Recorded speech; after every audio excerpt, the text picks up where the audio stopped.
तुम्ही पाहत आहात MCN न्यूज मराठी। जळगाव जामोद शहरातील बुऱ्हाणपूर रोडवर श्री संत तुकाराम महाराज चौक आहे।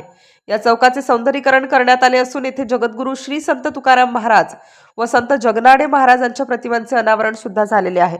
याच ठिकाणी शहरातील काही प्रतिष्ठित नागरिकांची नित्यनेमाने उठ बस असते, त्यामुळे या ठिकाणाला बुद्धिमान ओटा म्हणून देखील संबोधले जाते। तर या ठिकाणी बुद्धिमान ओटा आणि शहरातील नागरिकांकडून विविध सण उत्सव तसेच वाढदिवस मोठ्या उत्साहात साजरे केले जातात। नुकतेच आषाढी एकादशीला संत तुकाराम महाराज चौक लोकार्पण सोहळा आमदार संजय कुटे यांच्या उपस्थितीत संपन्न झाला।